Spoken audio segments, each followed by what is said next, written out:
இங்கே பெருந்திரளாக கூடியிருக்கிற என் அன்பிற்கினிய சகோதர சகோதரிகளே, உங்கள் அத்துணை பேருக்கும் என்னுடைய பணிவான வணக்கங்களை கனிவோடு தெரிவித்துக் கொள்கிறேன். கைத்தட்டின அந்த 15 பேருக்கு ரொம்ப நன்றி. எல்லாம் அவங்க ஏமாற்றிட்டு போய் விட்டுருக்காங்கய்யா. என்ன லெவலில் வச்சுருக்கீங்க பாருங்கள். அவங்கள பணம்னு சொல்லி காசு கொடுத்தா தான் நம்ம கைத்தட்டுற ரேஞ்சுக்கு ஆக்கி வச்சுருக்காங்க. அந்த அக்கா வந்ததுலேருந்து ஒரு பேராசிரியை பேசுகிற மாதிரியே நீங்கள் பேசுகிறீங்க. இந்த மோட்டிவேஷனல் கூட்டத்தில் நீங்கள் ஒரே நாளில் பணக்காரர் ஆவது எப்படி அப்படின்னு பேசுவாங்க பாருங்க. அந்த மாதிரி ஏமாற்றிட்டு போயிருக்கிறாங்க நம்ம ரேவதி அக்கா. அவங்களுக்கு பெரிய வருத்தம் என்ன அப்படின்னா, நான் பிஹெச்டி படித்திருக்கிறேன், முனைவராக இருந்திருக்கிறேன், நான் வேலைக்கு போகாமல் வீட்டிலே இருந்தால் என்னை யாராவது மதிப்பார்களா? பணம் சம்பாதிக்காவிட்டால் என்னை யாராவது மதிப்பார்களா? நான் கேட்குறேன். அவங்க வீட்டுக்கு பக்கத்தில் இன்னொருத்தர் இருக்கிறார். அவர் கொள்ளையடிப்பார், காசு கொடுத்தா கொலை செய்வார், ஏமாத்துவார், செயின் அத்துருவார், கோடீஸ்வரராக இருக்கிறார். கோடீஸ்வரராக இருக்கிறார். அவங்க தானே கோடீஸ்வரராக இருக்க முடியும். அவர் கோடீஸ்வரராக இருக்கிறார். இந்த அக்கா பிஹெச்டி படிச்சுட்டு வீட்டில் சும்மா இருக்கிறாங்க. யாருக்குங்க மரியாதை இருக்கும் அந்த ஏரியாவில்? காசுக்காருக்கு தான். அது எப்படிங்க இருக்கும்? மூஞ்சுக்கு முன்னாடி வேணா ஐயா கும்பிட்றேம்மாங்க, போனே போகிறான் பாரு கொலகார பையா அப்படிங்கம்மா. ஐயா, மக்கள் மனசு நம்ம என்னங்கய்யா சொல்லுவோம்? நம்மளே சொல்ல மாட்டோமா? இவ்வளோ திருட்டு பைய, இவனெல்லாம் நம்ம கும்பிட வேண்டி இருக்குன்னு பின்னாடி நின்று திட்டுவோம். ஆனால் இவங்க சும்மா அழுக்கு நைட்டியை போட்டுக்கிட்டு போனாலும், மேடம் ப்ரொஃபஸர் மேடம், வைஸ் பிரின்சிபாலாக இருக்க வேண்டிய மேடம், வருங்காலத்தில் பிரின்சிபாலாக வேண்டிய மேடம் அப்படின்னு வணக்கம் சொல்லுவோமா இல்லையா? மரியாதை நேரம் சொல்லி பாருங்க. பேச்சு என்னன்னா மரியாதை இருக்குதா இல்லையாங்கிறத அவங்க கேட்டாங்க. மரியாதைங்கிறது வெறும் தோற்றத்தை பார்த்து சொல்வதில்லை, உண்மையிலே நம்ம மனசுக்குள்ள இருந்து வந்தாதாங்க அது மரியாதை. பாரதி காலத்திலையும் ஒரு ஜமீன்தார் இருந்தார். அவர் பேர் யாருக்காவது தெரியுமா? ஒரு பெரிய பணக்காரர் தாங்க. இன்னைக்கு அவர் தெரியுமா? ஆனால் வீட்டில் காளி பானையோடு வாழ்ந்த பாரதியை தான் எங்கள் பாரதி எங்கள் பாரதி என்று கொண்டாடுகிறோமே தவிர, பணம் வச்சிருந்த அந்த ஒரு பணக்காரங்களை கூட நம்மை தெரியாது என்றால் எது உயர்வு தந்தது பாரதிக்குன்னு கொஞ்சம் யோசிச்சு பேசணும். இங்கே ஒரு அப்பா வருவாராம், மகனை கையில் பிடிச்சிக்கிட்டு வந்தாராம் போன வருஷம். அவன் கேட்ட எதையுமே வாங்கி கொடுக்கலையா, அவருக்கு மரியாதை இல்லையா. அவன் பக்கத்து வீட்டில் ஒரு பணக்கார அப்பா இருந்தாருன்னா அவங்க வீட்டில் போய் உட்காந்துக்கிடுவானோ? எங்கள் அப்பா எனக்கு எதுவுமே வாங்கி தரல, இன்னிலேருந்து நான் உங்களை அப்பாவை ஏற்றுக்கிறேன் சொல்லுவாங்களா? என்ன அர்த்தம் இல்லாமல் பேசுகிறீங்க? பாப்கார்ன் வாங்கி கொடுக்க வேண்டும் அப்பாவென்றால், பானிபூரி வாங்கி கொடுக்க வேண்டும், அப்பளம். சரிங்க, ஒரு அப்பா டெய்லி மகனை வீட்டில் உட்கார வச்சு பானிபூரி வாங்கி கொடுக்குறார், அப்பளம் வாங்கி கொடுக்குறார், பாப்கார்ன் வாங்கி கொடுக்குறார், பள்ளிக்கூடத்துக்கே அனுப்பலை. நீங்கள் அந்த அப்பாவை ரொம்ப நல்ல அப்பான்னு சொல்வீங்களா? அப்பா என்றால் இப்படி அல்லவா இருக்க வேண்டும். ஒரு நாளைக்கு 100 பானிபூரி வாங்கி கொடுக்குறார், 50 அப்பளம் வாங்கி கொடுக்குறார், பள்ளிக்கூடத்துக்கு கூட போகாமல் மிச்சர் ஊட்டி கொண்டே இருக்கிறார், நல்ல அப்பா அப்படின்னு கொண்டாடுவீங்களா? இல்லை. படிக்க வைக்கணுங்க. படிக்க வைத்தால் தான் அவன் தகப்பன். தந்தையோடு கல்வி போகும் என்று நம்முடைய முன்னோர்கள் சொல்லியிருக்காங்களா இல்லையா? துள்ளி திரிந்த காலத்தில் என் துடுக்கடக்கி பள்ளிக்கு அனுப்பாத பாதகனே என்று அப்பாவை பார்த்து கேள்விப்பட்டிருக்காங்களே ஒழிய பானிபூரி வாங்கி தராத பாதகனேன்னு அவனும் சொல்லலை. என்னங்க நீங்கள் ஒரு படித்தவங்களே இப்படி பேசுனா நாங்கள் படிக்காதவங்ககிட்ட எல்லாம் போய் என்ன பேசுறது? வீட்டில் இருக்கிற பெரியவங்க சொத்து இருந்தால் தான் அவங்கள மதிப்போமா? என்னங்க கல்வி? வீட்டில் இருக்கிற பெரியவர்கள் தான் நம் சொத்து என்பதை உணர்த்துவது தான் கல்வி. அவங்க கையில் வச்சிருக்கிற சொத்து தான் முக்கியம்னு சொன்னால் அதுக்கு பேர் கல்வியா? என்னெல்லாம் பேசுகிறாங்க. 4வது தம்பி ஆட்டோமொபைல் ஓனர் ஆயிடுவாராம், 2 வீலரை ரிப்பேர் பண்ணிடுவாராம். என்ன சூரியவம்சன் அந்த படம் பார்த்தீங்களாங்க ஓடிடியில்? ஒரே பாட்டில் அவர் ஓகோன்னு வாழ்ந்துருவாராம். அதுக்கு கூட கலெக்டர் ஒரு அம்மா வேணும் தேவையா நீன்னு. 4வது தம்பி அப்படி ஆயிடுவாராம். மூத்தண்ணை படிச்சுட்டு வீட்டிலையே குத்த வச்சுக்கிட்டு உட்காந்துருப்பாராம்.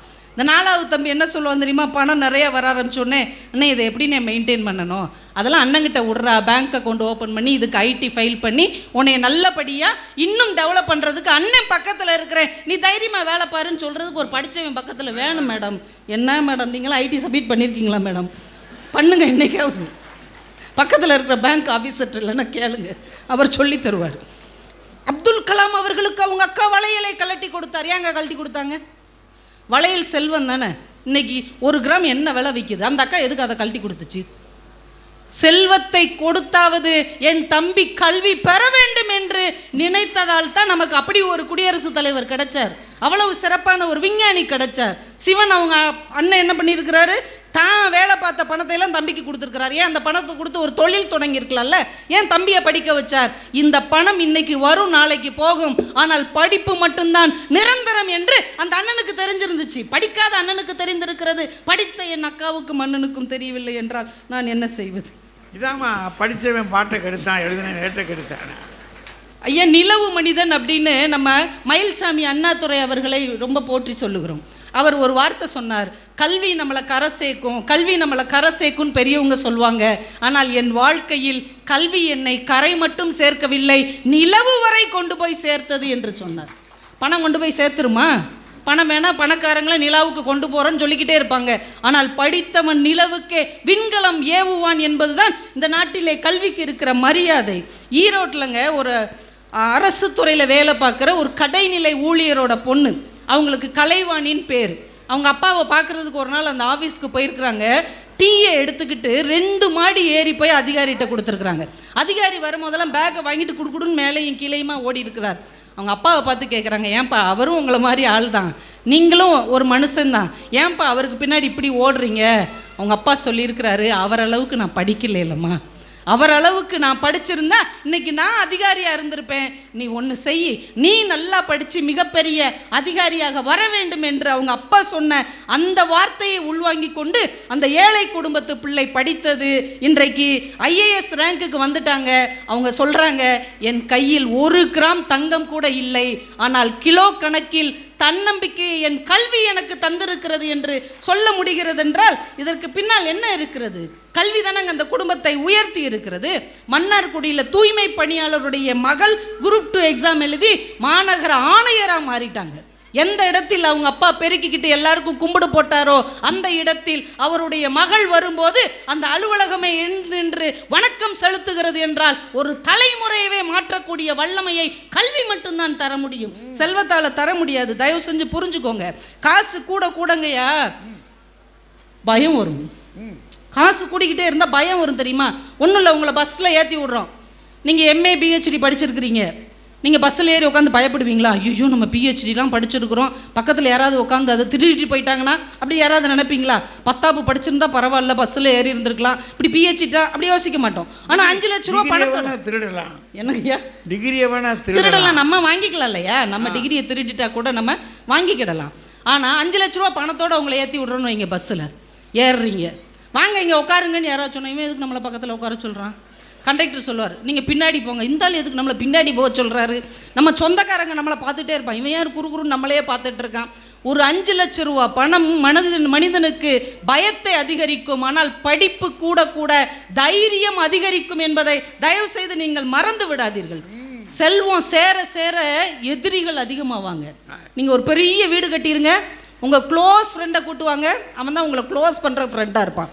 அடுக்கு மாடி, இது உனக்கே அடுக்கு மாடி, அதோட சோழியை முடிச்சிருவான். ஆனால் கல்வி கற்க எதிரிகள் கூட நண்பர்களாக மாறுவார்களே. படித்தவையா பல்கலைக்கழகங்கள் அப்படி இல்லைன்னு சொல்கிறாருமா ஐயா? நம்ம ஏதாவது ஒரு விஷயத்தை வச்சே நம்ம எடை போடக்கூடாது இல்லைங்க ஐயா. ஆனால் கல்வி கற்றவன்கிட்ட எதிரிகள் கூட நண்பர்களாக மாறுவார்கள். படித்தவையா, அவனை எதுக்கு நம்ம வீணா பகைக்கணும்? அவங்ககிட்ட ஏதாவது நல்ல விஷயம் கேட்டு தெரிஞ்சுக்குவோம், அவர் ஏதாவது நமக்கு ஒரு வழிகாட்டுவார் என்று படித்தவர்களை உறவுகளும் எதிரிகளும் கூட நண்பர்களாக மாற்றிக்கொள்ளுகிறார்கள்.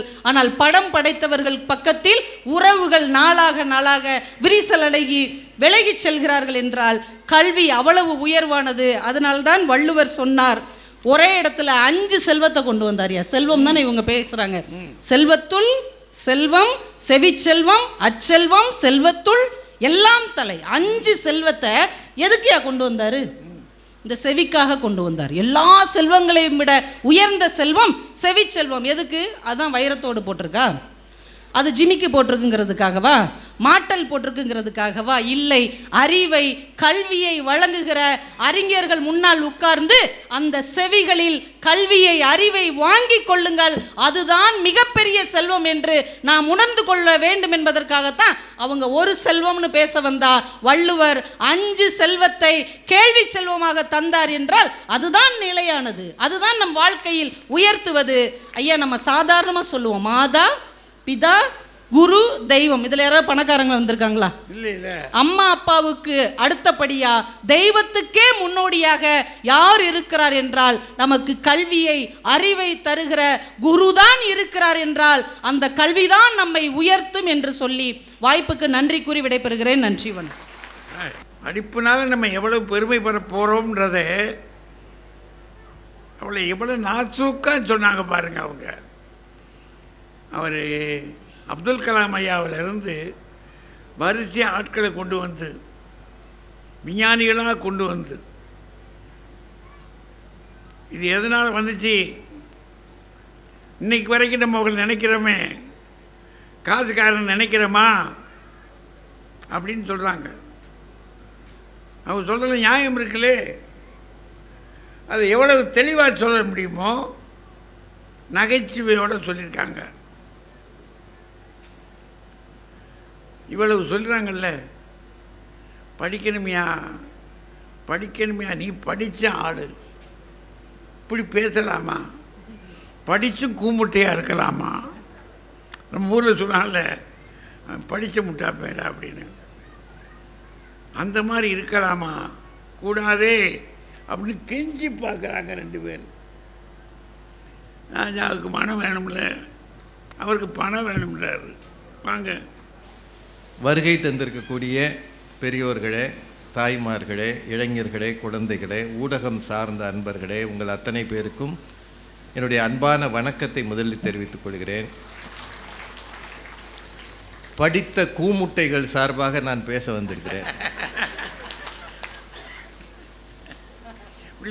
எனக்கு முன்னால் பேசிய மகா பெரிய அறிவாளி 5 செல்வங்களை உங்களுக்கு வழங்கி இருக்கிறார். நீங்கள் ஒரு 1.5 மணி நேரமாக பட்டிமன்றம் கேட்டிருக்கிறீங்க. வந்ததை விட நீங்கள் எல்லோரும் பணக்காரங்க. ஆமாம், அப்படித்தானங்க? அதுதானே அவங்க சொன்னாங்க. நீங்கள் வரும்போது வெறும் பையாக இருந்தால், இப்போ 5 செல்வத்தையும் இந்த அம்மா உங்களுக்கு கொடுத்த பிறகு போகும்போது கோடீஸ்வரனா போக போகிறீங்க. இப்படி ஒருத்தர் சொல்ல முடியும்னா அது இவங்களால தான் முடியும். கொஞ்சமும் நடைமுறைக்கு பொருந்தாத, சாத்தியமில்லாத ஒன்றை சொல்ல முடியும்னா இந்த அணி தான் அப்படி சொல்ல முடியும். நிறைய அவங்க பேசியிருக்கிறாங்க. அந்த ரேவதி சுப்புலட்சுமி மேடம் நிறைய படிச்சிருக்கிறாங்க. பஸ்ஸில் போனால் பயப்படுவாங்களா? ஆனால் 5 லட்ச ரூபாய் அவங்க கையில் கொடுத்து பஸ்ஸில் ஏற்றி விட்டால் யாரை பார்த்தாலும் பயப்படுவாங்கன்னு இவங்க ஒரு கதை சொல்லியிருக்கிறாங்க. 5 லட்ச ரூபா கையில் இருக்கும்போது எதுக்கு பஸ்ஸில் போகணும்?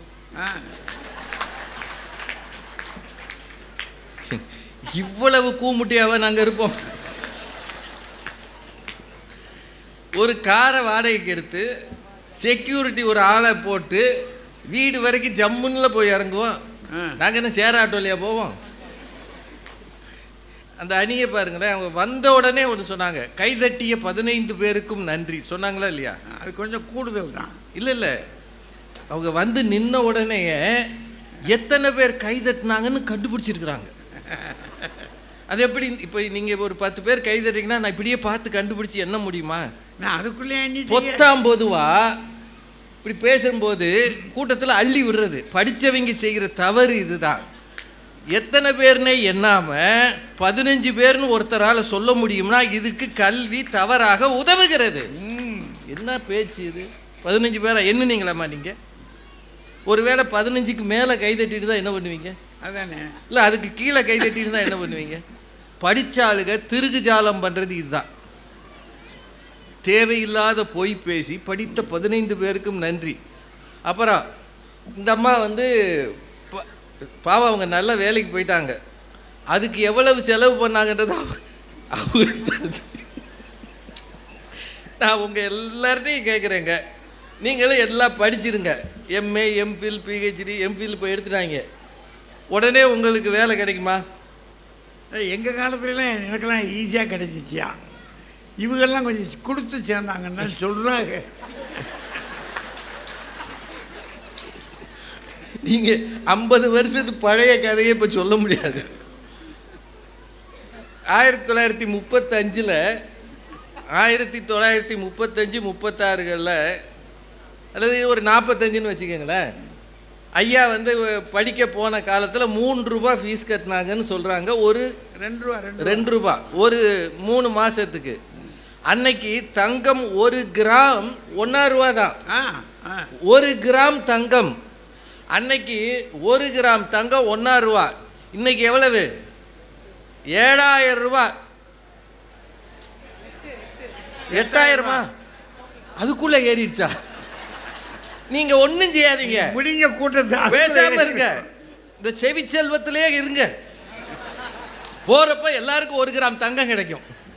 5 செல்வம் இருக்குல்லங்க.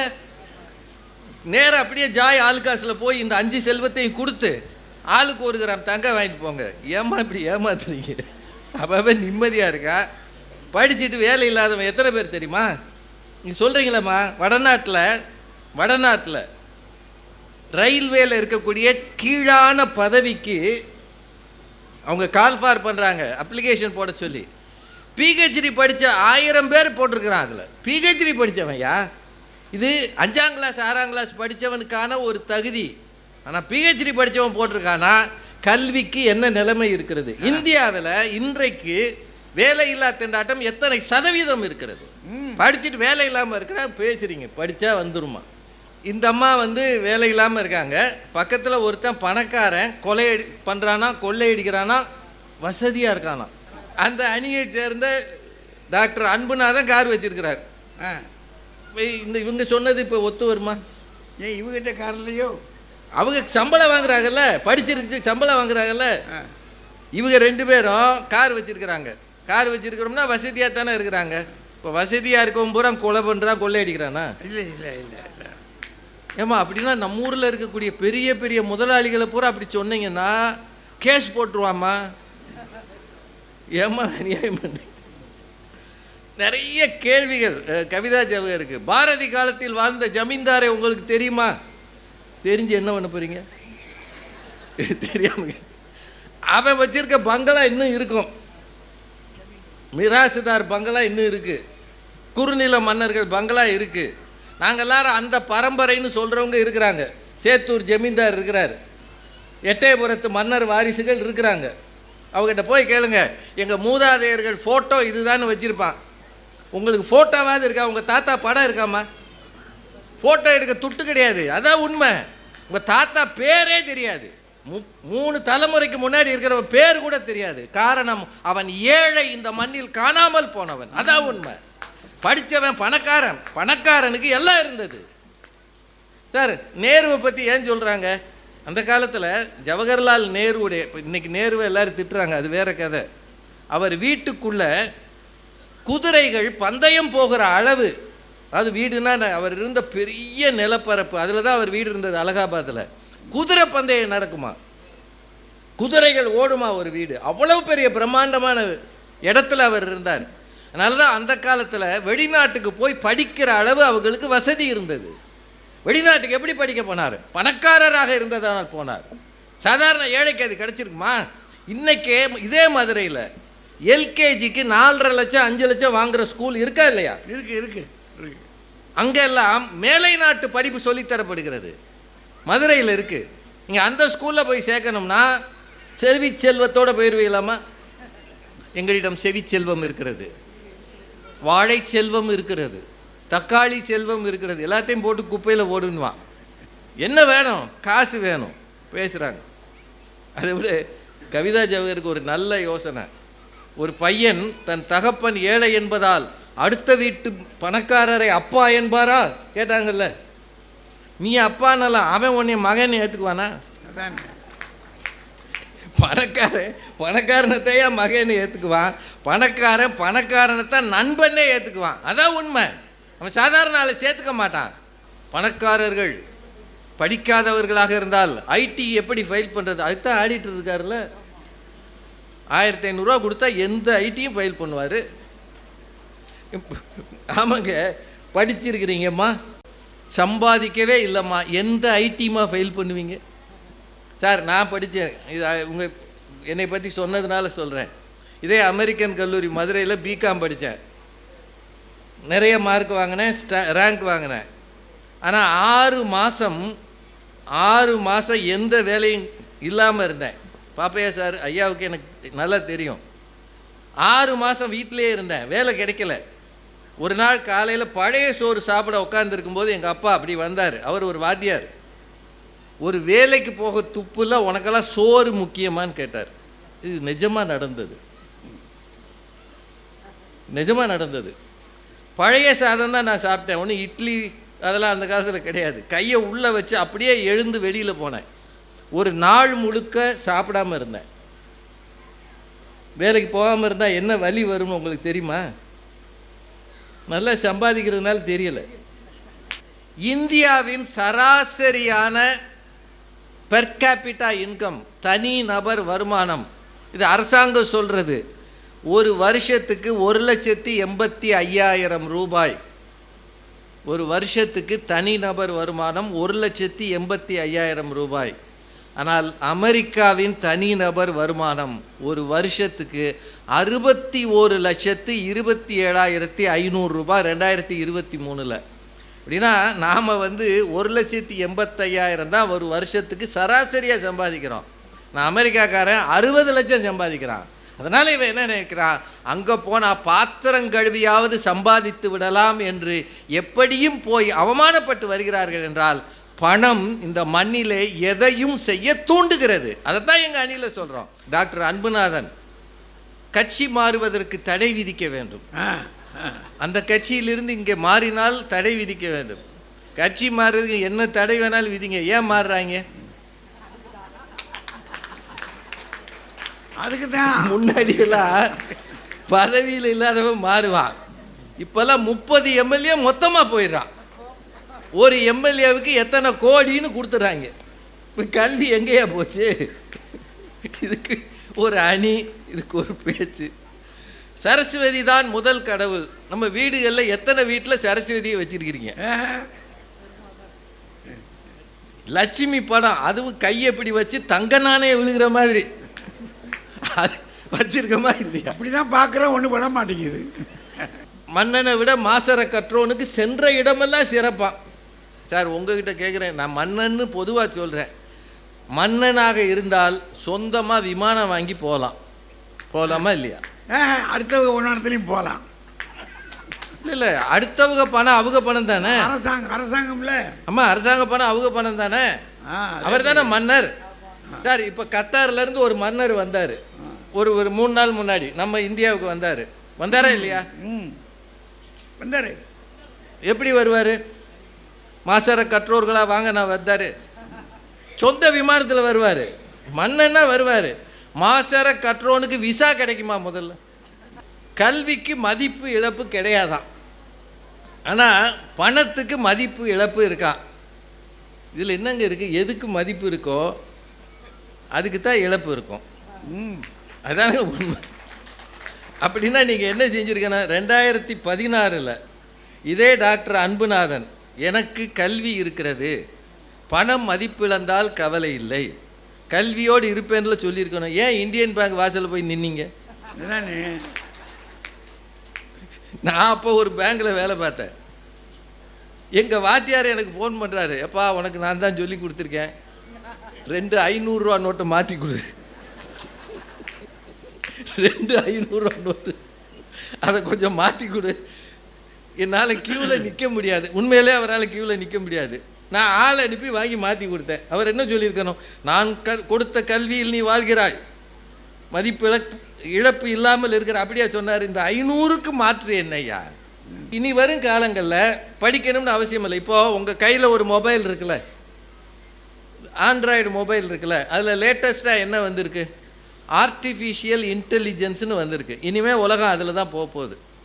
இப்போது நீங்கள் ஹிந்தியில் பேசணும், ஆனால் உங்களுக்கு தெரியாமல் சொல்லிட்டேன்யா. இப்போ நீங்கள் வடக்க போகிறீங்க, ஹிந்தியில் பேசாமல் சொல்லுங்க. இல்லை, ஹிந்தியில் பேசணும்னா இந்த ஆர்டிஃபிஷியல் இன்டெலிஜென்ஸ் இருக்கக்கூடிய இந்த ஆண்ட்ராய்டு ஃபோன் என்ன பண்ணுது? நீங்கள் தமிழில் பேசுனீங்கன்னா அதுவே ஹிந்தியில் டிரான்ஸ்லேட் பண்ணி கொடுக்குது. அப்படின்னா இன்னொரு மொழியை படிக்காமலே வசதி படைத்தவர்களால் அந்த மொழியை பயன்படுத்த முடியும். இதுதான் பணம். பணம் பேச ஆரம்பித்தால் உலகின் அத்தனை மொழிகளும் அமைதியாகிவிடும் என்று ஒரு பழமொழி சொல்கிறது. 2016 பிட்காயின்னு ஒன்று வந்தது. அப்போது சன் டிவியில் நாங்கள் அதை பற்றி பேசினோம். அன்றைக்கு தேதிக்கு அது 1000 ஒட்டி தான் இருந்தது ஒரு பிட்காயினோட மதிப்பு. அந்த காலத்தில் 2015-16 நினைக்கிறேன் ஒரு பிட்காயினோட மதிப்பு. இன்னைக்கு அதனோட மதிப்பு எவ்வளவுன்னு கூகுள் சர்ச் பண்ணி பாருங்கள். இன்றைக்கி அது 80 லட்சத்துக்கு மேலே இருக்குது. 2016 ஒரு 1000 ரூபாய் நீங்கள் இன்வெஸ்ட் பண்ணியிருந்தால் அதனுடைய இன்றைய பிட்காயின் மதிப்பு 80 லட்சம். 2016 பிஹெச்டி பண்ண ரேவதி சுப்புலட்சுமி இன்னைக்கு பிஹெச்டி தான். அன்று கண்ட மேனி அழியாமல் இருக்கிறாங்க. அதனால தான் திருவள்ளுவர் செய்க பொருளை செருணர் செருக்கு அறுக்கும் எஃகு அதனில் கூறியது இல். எஃகு அப்படின்றது கூர்மையான இரும்பு ஆயுதம். 2000 வருஷத்துக்கு முன்னாடியே தமிழர் தன்னுடைய இலக்கியங்களை எஃகு பற்றி சொல்லியிருக்கிறாரு. இப்போ தான் தமிழக அரசாங்கம் 5300 ஆண்டுகளுக்கு முன்னாலேயே தமிழர்கள் இரும்பை பயன்படுத்தினார்கள் என்று அறிவித்திருக்கிறது. அப்படின்னா தமிழர்கள் எவ்வளவு பழமையாக எவ்வளவு காலமாக இரும்பை பயன்படுத்துகிற ஆற்றல் மிக்கவர்களாக இருந்திருக்கிறார்கள். அந்த அளவு வசதி உள்ளவர்களாகவும் இருந்திருக்கிறார்கள். நம்முடைய கல்வி அறிவு இலக்கிய வளம் 2000 ஆண்டுக்கு முன்னால் போகவில்லை. ஆனால் நம்முடைய கலாச்சாரம் பண்பாடு அன்றைக்கு வாழ்ந்த வளம் அது 5000 ஆண்டுகளுக்கு முன்னால் போகிறது என்றால் காலம் கடந்து மனிதனை உயர்த்துவதற்கு கூட இந்த பொருள் உதவுகிறது என்பதை தயவு செய்து மறந்து விடாதீர்கள். அதுதான் உண்மை. பணமே முக்கியம்னு நாங்கள் சொல்ல வந்தால் கல்வி வேண்டாம்னு அர்த்தம் இல்லை. கல்வியின் நோக்கமே காசு சம்பாதிப்பது தான். ஐயா மாதிரி இருக்கிறவங்க பென்ஷன் வாங்குறாங்க, இதெல்லாம் சொல்லி காட்டுறாங்க. ஆனால் பென்ஷனே இல்லைன்னா கதை என்ன ஆகும்? கதை தெருவில் நிற்கணும். ஒவ்வொரு மனிதனுக்கும் 2-3 அடிப்படை விஷயம் வேணும். ஒன்று எதிர்காலத்துக்கான சேமிப்பு வேணும், 2வது நெருக்கடி வந்தால் இன்சூரன்ஸ் வேணும், 3வது கடைசி வரைக்கும் பென்ஷன் வேணும். இது எல்லாம் காசு சம்பந்தப்பட்டது தான். அவர் பெரிய அறிஞருங்க, எல்லா புஸ்தகமும் படிச்சிருக்கிறார். இப்போ என்ன செய்கிறாரு? பையன் சோறு போடுவானான்னு உட்காந்துருக்கிறார். அங்கே கல்வி என்ன ஆகும் என்பதை தயவு செய்து யோசியுங்கள். பட்டிமன்றங்களுக்கே தொலைக்காட்சியில் வந்த பிறகுதான் நட்சத்திர அந்தஸ்து வந்தது என்பதை கவிதா ஜவஹர் மறக்க மாட்டார்கள். ஏன்னா அவங்க அந்த காலத்தில் பேச்சாளராக வரல. ஐயா 1960களிலிருந்து பேசியிருக்கிறார். ஆனால் 1988-90க்கு பிறகுதான் அவரை உலகம் அறிய செய்தது தொலைக்காட்சி வந்த பிறகுதானே தவிர அதுக்கு முன்னாடியே அவர் இதை விட சிறப்பாக பேசியிருப்பாங்க. அப்படின்னா இந்த சமூகத்தில் ஒரு அந்தஸ்து தேவை என்றால் நீங்கள் டிவி மீடியாவில் வரணும்னு இருக்குது, யூடியூப்பில் வரணும்னு இருக்குது. வெறும் கல்வியால் உயர முடியாது, அந்தஸ்தால் தான் உயர முடியும். அந்த அந்தஸ்தை தருவது பணம்தான். எங்களை பொறுத்தவரை செல்வம்தான் ஒரு மனிதனின் உயரத்தை தீர்மானிக்கிறது, கல்வி அதற்கு பின்னால் தான் என்று சொல்லி இருந்து கேட்கிற உங்கள் அத்தனை பேருக்கும் நன்றி சொல்லி வணங்கி விடைபெறுகிறேன். நன்றி, வணக்கம்.